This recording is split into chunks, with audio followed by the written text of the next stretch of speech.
이 시간에 우리가 오늘이 어버이 주일인데요.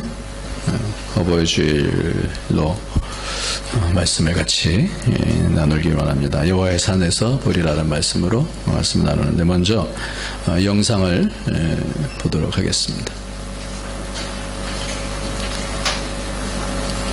등만 꺼주시고 앞에도 꺼주세요.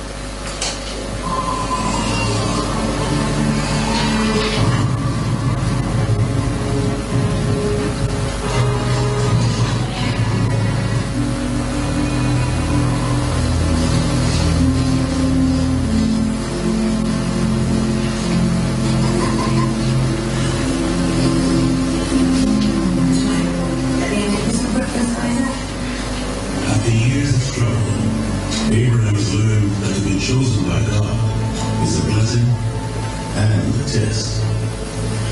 He must prove his faith again and again.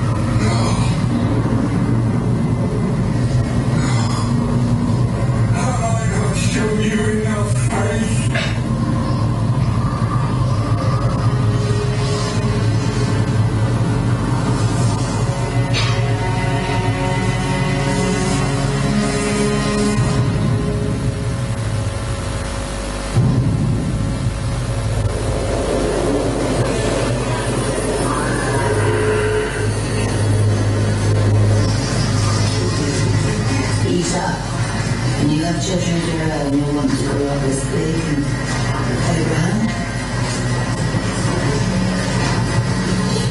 What's the matter?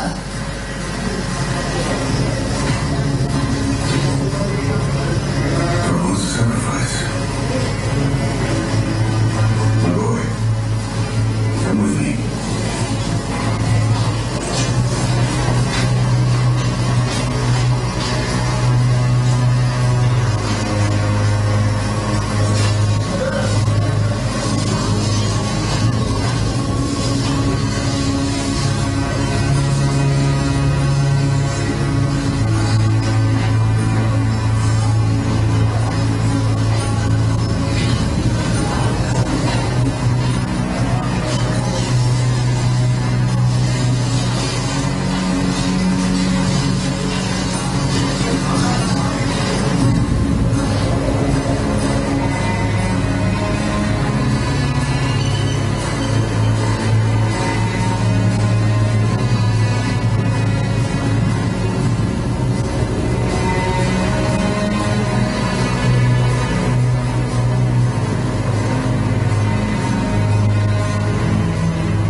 Abraham has passed the ultimate test.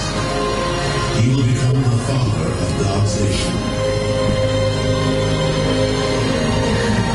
Now it's up to Isaac. 예, 이제 켜주시기 바랍니다.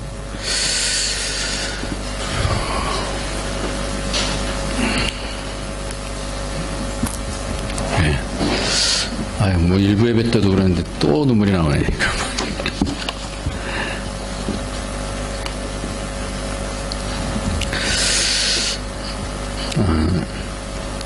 지난번에 아라우나의 타작마당에 대해서 말씀을 드리면서 바로 아라우나의 타작마당이 바로 이삭을 바친 곳이다라고 그렇게 얘기를 했고, 뿐만 아니라 그곳이 솔로몬의 성전이 세워진 곳이다라고 그렇게 말씀을 드렸었습니다.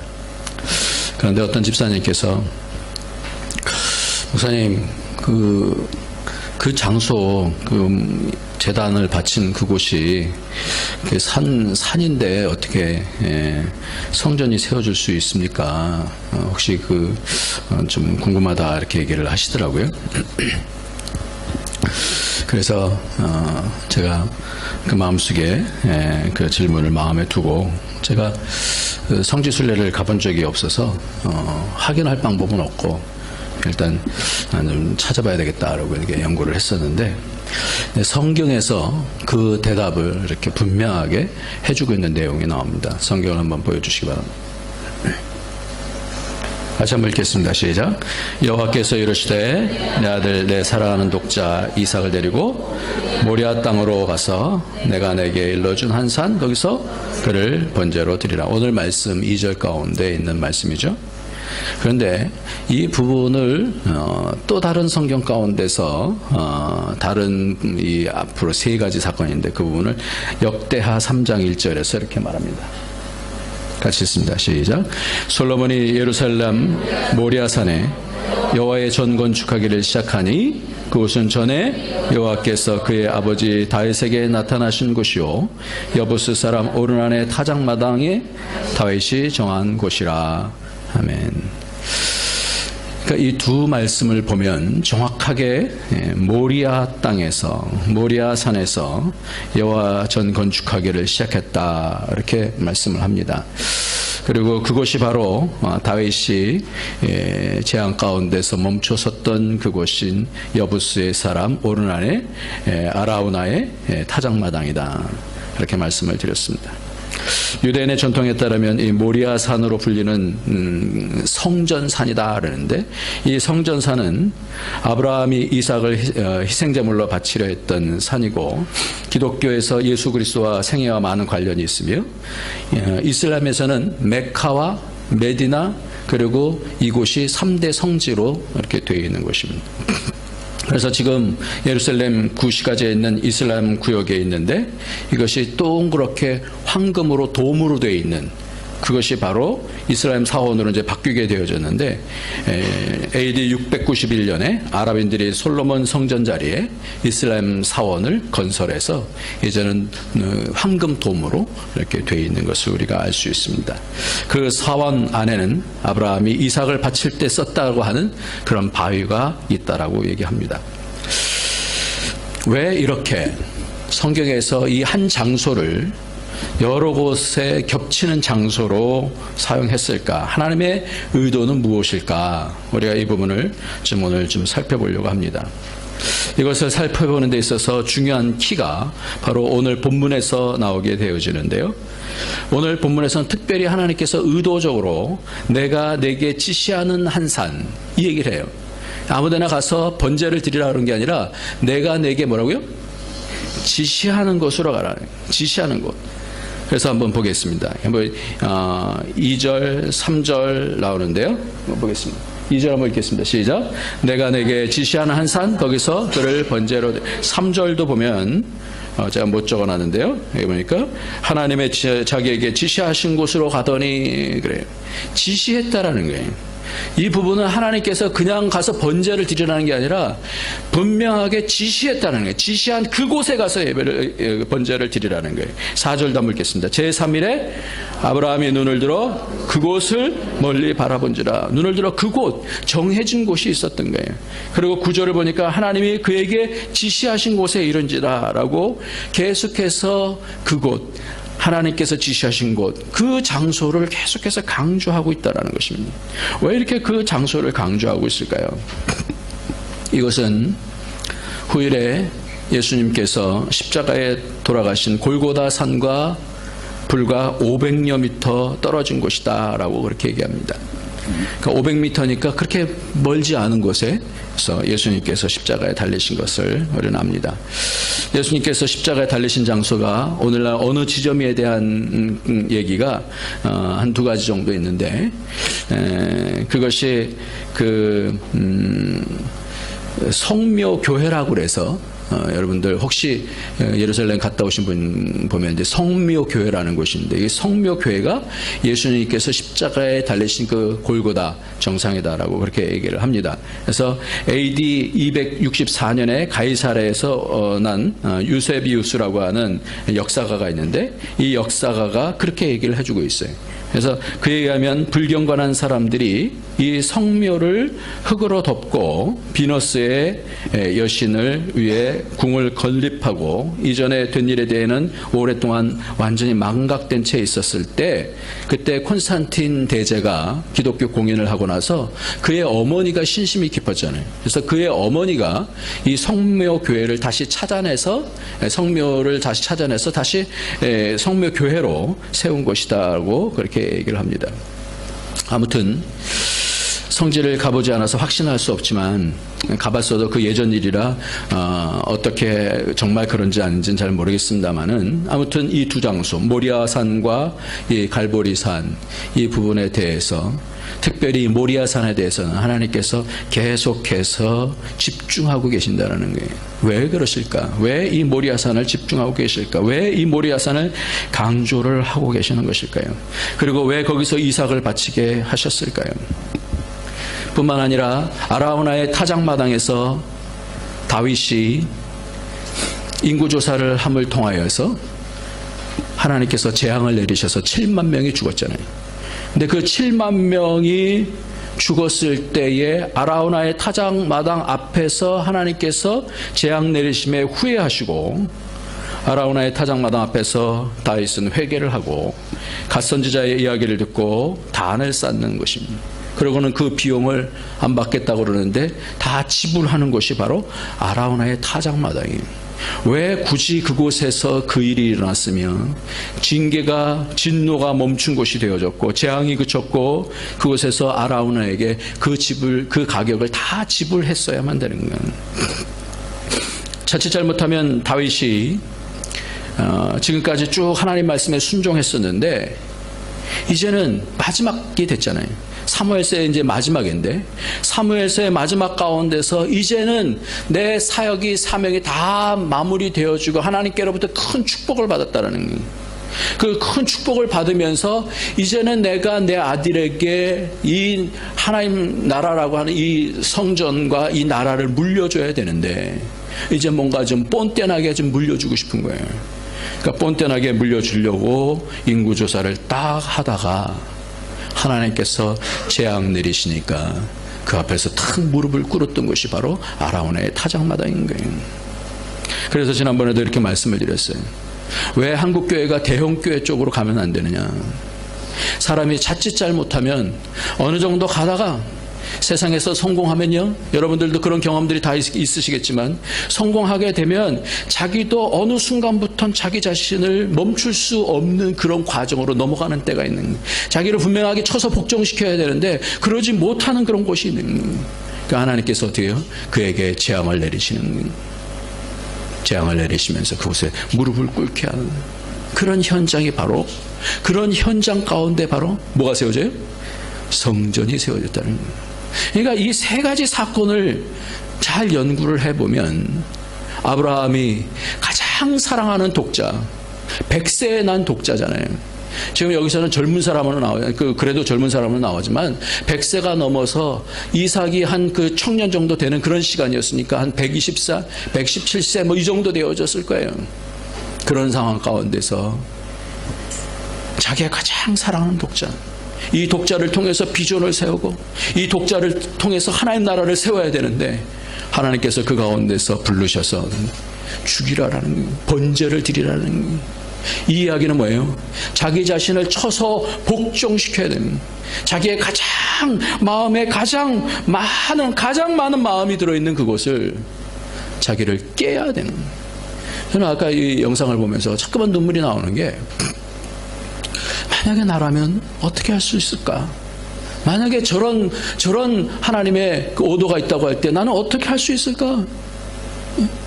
여러분, 이것이 아브라함 얘기가 아니라 바로 나의 얘기일 때는 이 얘기가 달라지는 거예요. 그 현장 속에서 나를 깰 때에, 그 아브라함이 이삭을 내리칠 때에 그 자리에 뭐가 세워진다는 거예요? 성전이 세워진다는 거예요. 다윗이 여태까지는 순종하고 잘 왔지만 그러나 그 가운데서 뭔가 이제 내 사역이 다 맞춰졌다. 이제는 내가 뭔가 이렇게 해도 되겠지라고 방심할 때 하나님께서 재앙을 내리시고 그때 무릎을 꿇으면서 7만이나 죽잖아요. 7만이. 무릎을 꿇으면서 하나님 내가 잘못했습니다. 그곳이 바로, 그러면서 모든 비용을 지불하잖아요.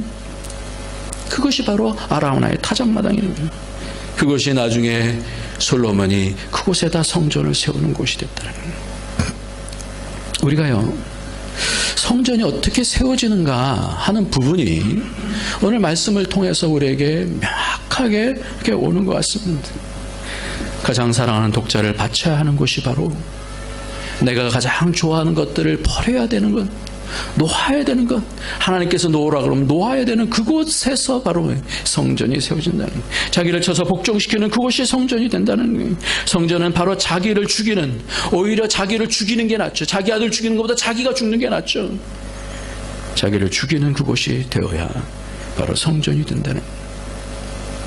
우리는 지금 성전을 교회라고 얘기합니다. 교회는 우리 한 사람 한 사람을 교회라고 얘기합니다. 그 중에서 나라는 사람이 나라는 사람으로 되어지는 것이 아니라, 하나님께서 나를 부르셨을 때 한 사람 한 사람이 자기를 깨지 아니하면, 자기의 소중한 것을 깨지 아니하고 계속해서 붙잡고 간다고 한다면 성전이 되어지지 않는다라는 거예요. 하나님께서 이렇게까지 하셔야 되나? 하나님께서 이렇게까지 하셔야 되나?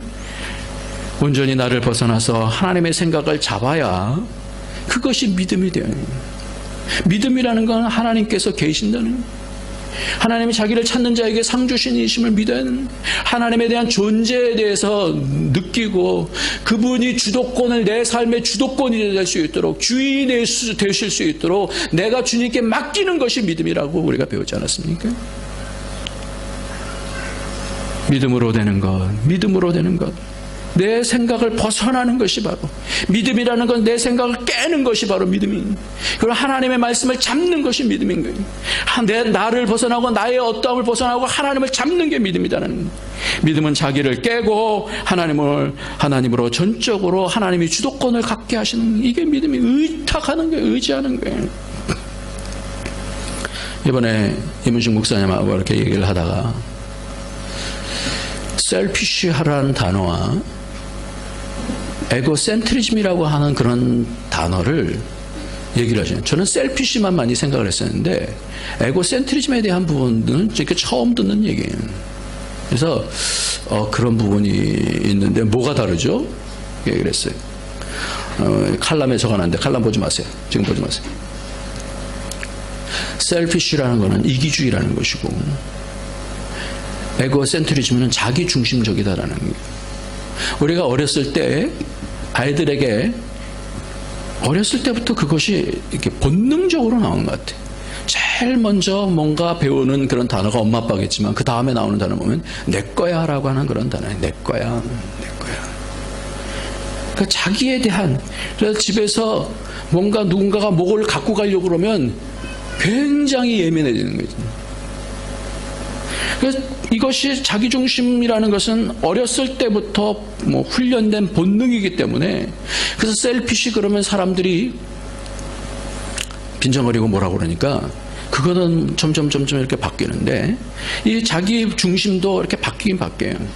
이것이 이제 사회성을 느끼면서 뭘 생각하냐면, 남은 다른 사람들은 어떻게 생각하는가, 내가 생각하는 거하고 다른 사람들은 어떻게 생각하는가, 사회성을 통해서 다른 사람들에 대한 생각을 이제 받아들이고, 아, 내가 이 부분이 틀렸구나, 이런 생각을 한다고 그래요. 그러면서 배워간다고 그래요. 그런데 이것이 나이가 들어가면서 또 특별히 어떤 사람에게는 이것이 깨어지지가 않고 어렸을 때 갖고 있었던 그런 부분들이 계속해서 유지가 되어지는 그런 경우가 있다는 거예요. 그래서 나이가 들면 섭섭하다는 거잖아요.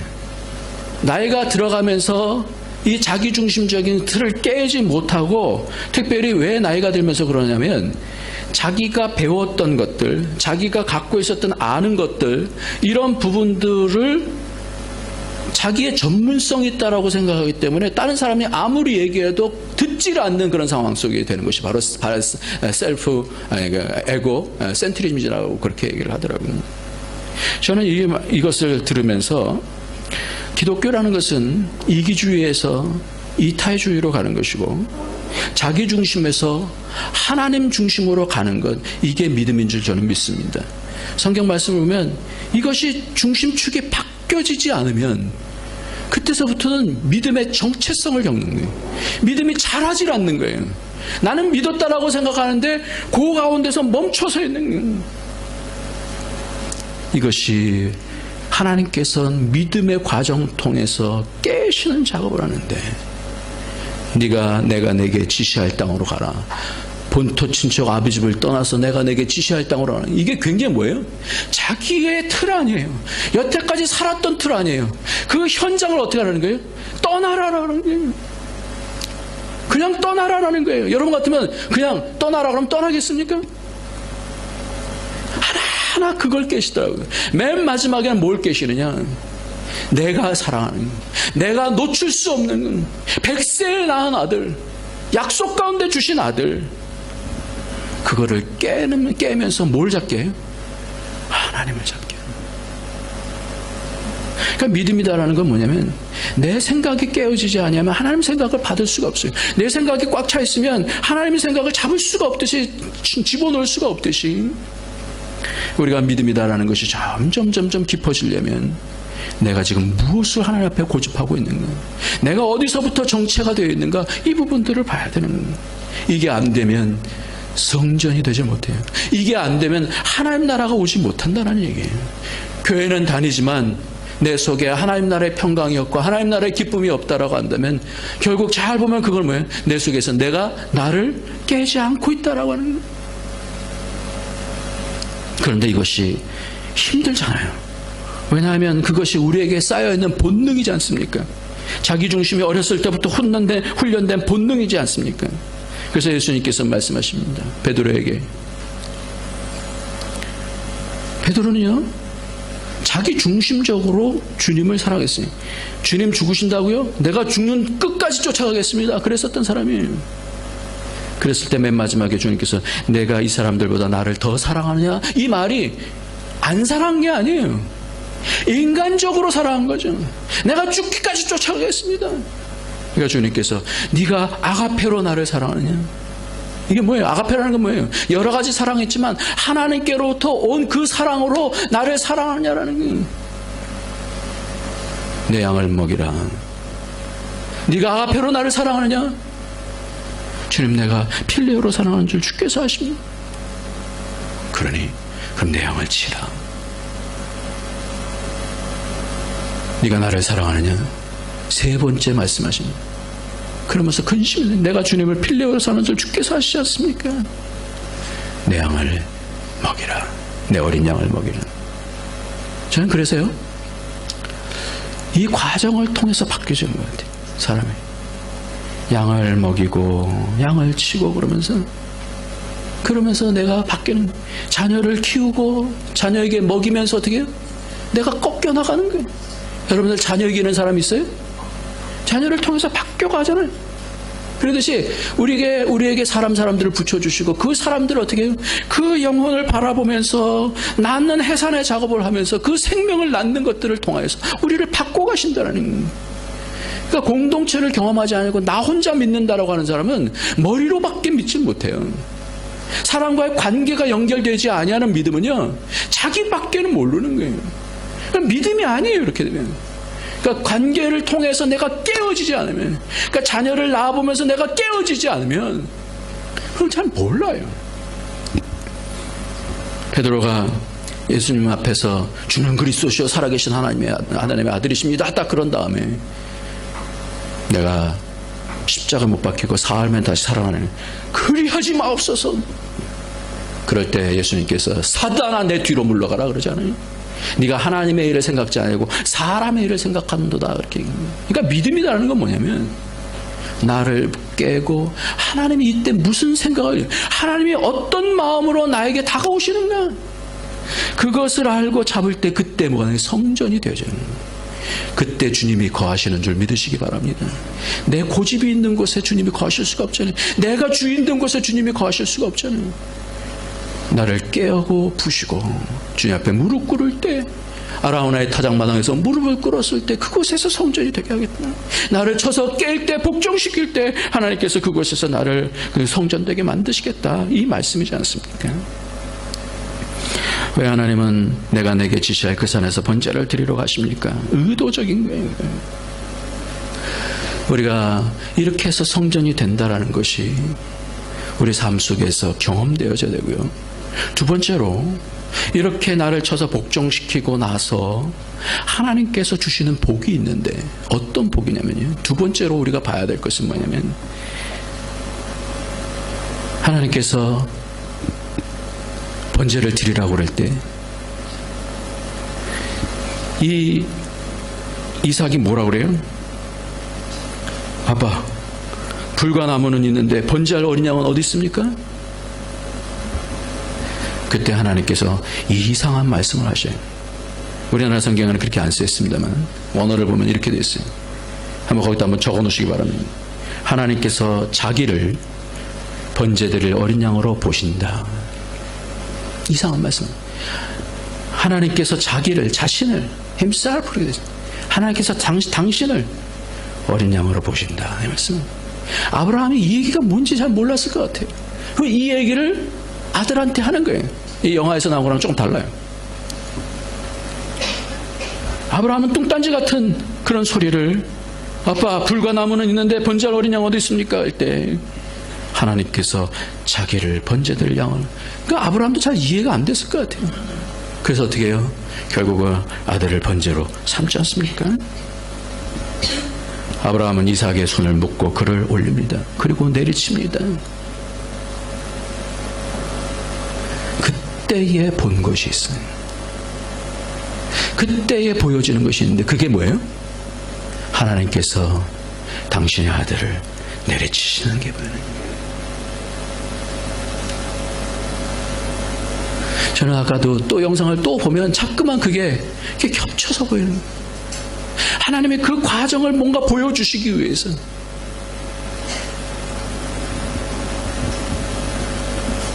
제가 아까 말씀을 드렸죠. 이 모리아산에서부터 골고다산까지는 몇 미터요? 500m. 그 과정을 통해서 하나님께서는 아브라함이 내리치실 때 당신의 어린 양을, 당신의 아들인 어린 양을 바라보시고, 아브라함은 자기 아들을 내리치면서 하나님께서 보여주신 것이 그 십자가 사건이 보여지는 거예요.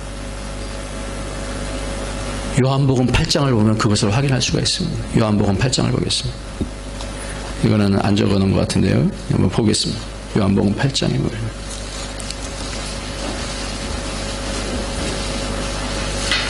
요한복음 8장 56절을 보겠습니다.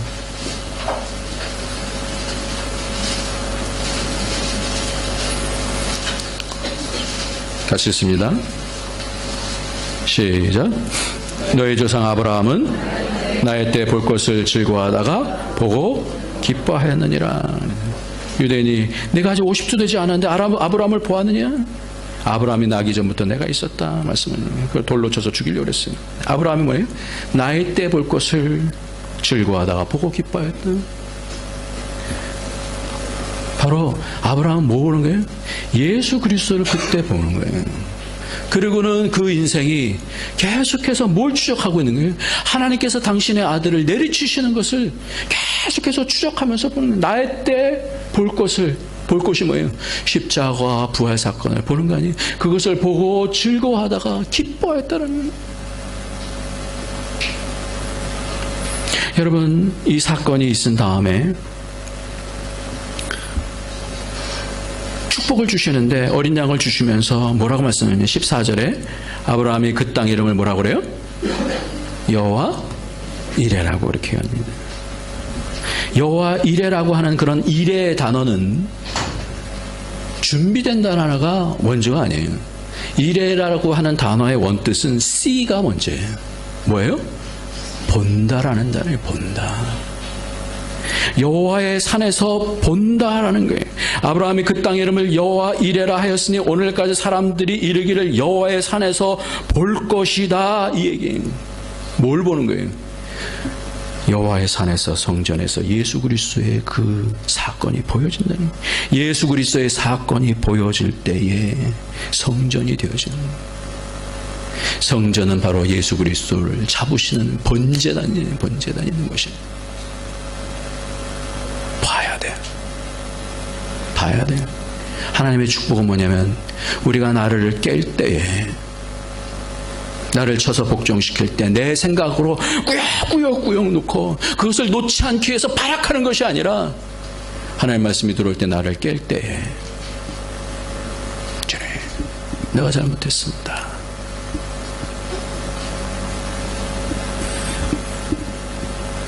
욥 같은 경우는 자기 나름대로는 열심히 살았어. 맨 마지막에 내 입을 가릴 뿐입니다. 더 이상 말씀을 들을 수가 없습니다.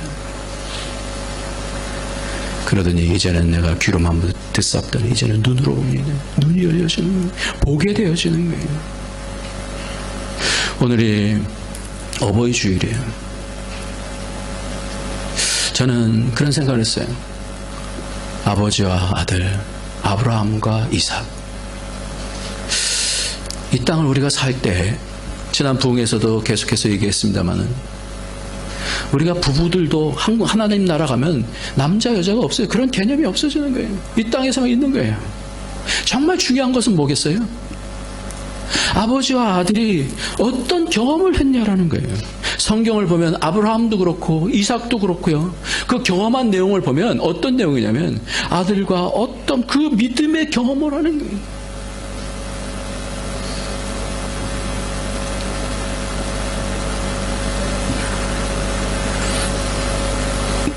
여호와이라는 것은 그 과정을, 그 광경을 경험하면서 같이 보는 것입니다. 십자가 사건으로 하나님의 성전이 그것이 세워지는 것을 보게 되어지는데, 그런데 오늘 그 사건을 이삭과 함께 보았다라는 거예요. 본 것 이전에 그는 그 사건을 어떻게 체험하는 거예요. 경험하는 거예요. 하나님 앞에 이렇게 복종했더니 하나님께서 당신의 어린 양을 주시는 것을 보게 하신다. 이거를 이삭이 같이 경험을 합니다. 왜 이 사건이 있어야만 합니까? 이 사건은 이삭이 그 아버지 앞에서 순종하는 것을 보여주고 있고요. 이삭은 지금 건장한 청년이에요. 제 맘대로 할 수 있는 사춘기 청년이라고요.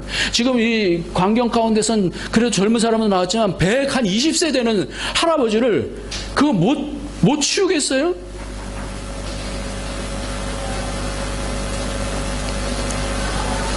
근데 그것을 순종 가운데서 자기가 경험하는 거예요. 믿음이에요. 그게 믿음. 그거 같이 보는 거예요. 아들의 동의가 없다면 변제를 들을 수가 없을 것입니다. 세상에서 만약에 이렇게 했다라고 한다면 아들에게 얼마나 큰 상처가 많겠습니까? 요즘 트라우마 하는데 평생 그 아버지가 나를 죽이려고 그랬어. 만약에 그것만 봤다고 한다면 이거는 굉장히 심각한 가정이 되겠죠. 근데 이 아들이 아버지의 마음을 이해하게 되어지니까 족장이 되는 거예요. 믿음은요, 우리의 아버지와 아들과의 그런 관계가 세상에서 잘 한번 생각해 보세요. 부모님이 한번 그랬다고 생각해 보세요. 세상에서 성공을 했어요. 뭐 대단한 성공을 했어요. 그런데 영적인 경험이 하나도 없다고 한번 생각해 보세요. 그것이 말해주는 것이 뭡니까? 성공하지 못했다 할지라도 아버지가 나와 영적인 경험을 했었다고 한다면 그거는 인생이 달라지는 것입니다. 가장 줄 것이면 우리에게 지금 어버이날로 부모님에게 자녀에게 가장 줘야 될 것이 뭡니까? 영적인 하나님을 깊이 있게 경험하는 것인 줄 믿습니다. 우리가 이 부분을 놓쳐서는, 이 부분은 어떠한 것을 지불해서라도 내 자녀가 성전이 되게 돼야 되는, 하나님을 경험하게 돼야 되는 거예요. 여러분은 지난 8일 어버이날이어서 모두 부모님들께 전화를 많이 드렸을 거예요.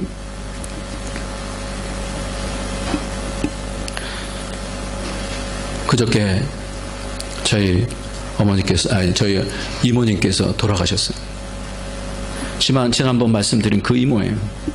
어머니께서 전도하셔갖고 저희 이모님이 남무의 호랑교 교회를 이렇게 믿는데, 그러다 이제 교회를 나갔어요.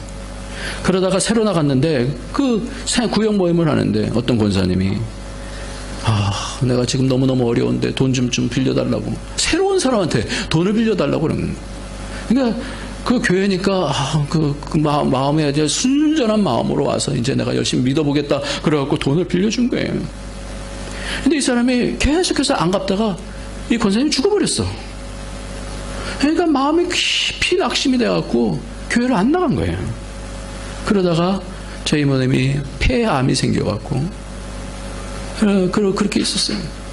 그래서 제가 한 보름 전에, 한 10일 정도 됐나요? 한 보름 정도 됐나요? 그때 이모 생각이 계속 나는 거예요. 그래서 어머니 좀 전화라도 아시든지 어떻게 해서든지 좀 예수님을 다시 좀 전해보세요. 제 마음속에 그런 감동이 오니까 그렇게 전달했더니 어머니가 하시는 말씀이, 지금 중환자실에 있어서 사람이 들어갈 수도 없단다.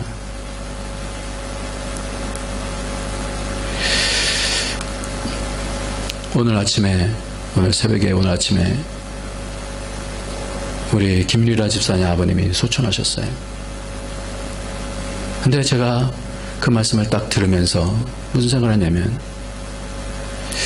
이분이 예수 그리스도를 믿고 그 십자가 사건을 알고 그 부활의 사건을 알고 돌아가신 거예요. 그래서 딸이 지금 가서 우리 김리라 집사님 가셔서 있는데 아버님한테 말씀도 전하고 그러면서 우리 교회에서, 저는 우리 최인성 집사님이 동영상을 이렇게 찍으시잖아요. 누가 보는 사람이 있을까? 나중에라도 도움이 되면 도움이 되겠지. 이렇게 생각을 했었는데, 이 김리라 집사님이 동영상을 계속해서 그걸 보여드린 거야, 한국에서. 그러니까 아버님이 굉장히 65세밖에 안 되신 분이에요. 근데 폐가 뭔가 좀 잘못되셨고, 난 암인 줄 알았더니 암도 아니시더라고요. 65세 되시면 폐가 약해진 거예요. 기능이 많이 떨어진 거예요.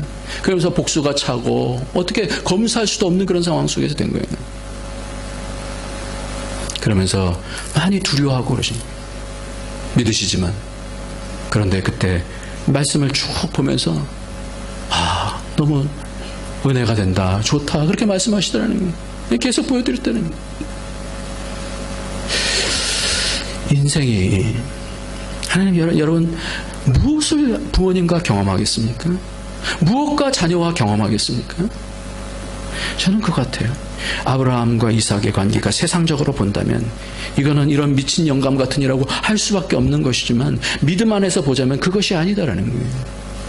아버지가 하나님 앞에서 사셨구나.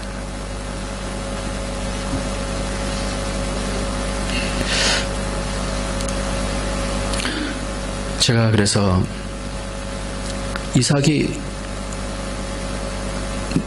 그 사건을 통해서, 그 너무나 강력한 사건을 통해서 그가 뭘 배웠을까, 성경에서 뭘 얘기하고 있을까를 거의 뭐 밤새다시피 하면서 찾아봤어요. 히브리서 11장 20절에 믿음으로 이삭은 장차 오는 일에 대하여 야곱과 에서에게 축복하였으며, 그래. 이거 한 절밖에 안 나와요. 축복한 사건이 이삭에게서는 가장 중요한 사건이라는 거예요. 근데 잘 보면 야곱이 속이잖아요. 그 이름 자체가 속인다라는 이름이거든요. 그래서 속여갖고 축복을 받으니까 나중에 그 형 에서가 왔고 그 이름처럼 그놈이 나를 속였잖아요. 그러면서 내게 복을 주세요. 복을 줄 게 하나도 없습니까? 그런다고요. 줄 게 없다라고 그래요. 그러면서 저주 같은 복을 얘기하셔요.